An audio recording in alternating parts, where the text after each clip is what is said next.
Hi friends, good morning. మీరందరు బాగున్నారా? నేనైతే చాలా బాగున్నాను.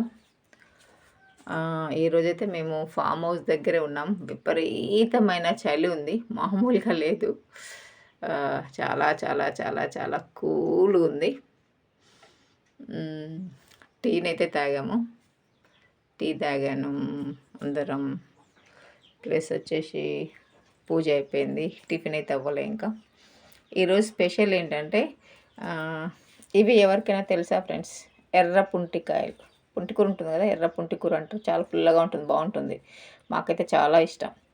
ఆ పుంటికాయలు అనమాట ఇవి. ఆ కాయలను తీసి లోపల గింజలు ఉంటాయి.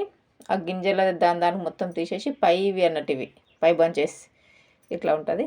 ఇది తీసి ఈ పుంటికాయలు పచ్చడి అనేది చాలా చాలా చాలా టేస్టీగా ఉంటుంది. పుల్ల పుల్లగా చాలా బాగుంటుంది.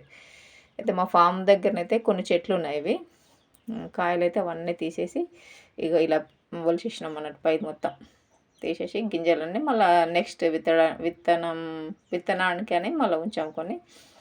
వాటికి దాదాపు మిర్చి పావు కిలో అంత ఉంటుంది ఇది. ఎందుకంటే కొంచెం అంటే ఇప్పుడు ఎక్కువ కారంగా ఉండవు కదా మిర్చి, మామూలుగా ఉంటాయి. ఈ మిర్చి అయితే దాదాపు పావు కిలో ఉంటాయి అటు ఇటుగా.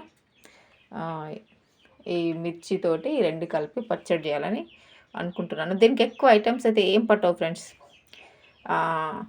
కొంచెం ఎల్లిపాయలు, ఒక ఒక దీనికి ఒక 4 ఎల్లిపాయలు, అంటే గర్భాలు కాదు, గడ్డలు, 4 ఎల్లిపాయ గడ్డలు, కొంచెం జీలకర్ర, మెంతులు, అంతే. ఇంగువ పోపుకి, ఎండుమిర్చి, ఇంగువ పోపుకి వేస్తే సరిపోతుంది. సూపర్ టేస్టీగా ఉంటుంది. దీంట్లో ఏమి వేయకూడదు ఫ్రెండ్స్, ఇంతే ఐటమ్స్. పుల్ల పుల్లగా, కారంగా చాలా బాగుంటుంది. ఓకే ఫ్రెండ్స్, మీకు ఇది ఈ పుంటికాయల పచ్చడి ఎవరికన్నా ఇష్టమా, లేకపోతే ఎవరైనా చేసుకుంటారా? ప్లీజ్ కామెంట్ చేయండి ఫ్రెండ్స్. Okay, bye.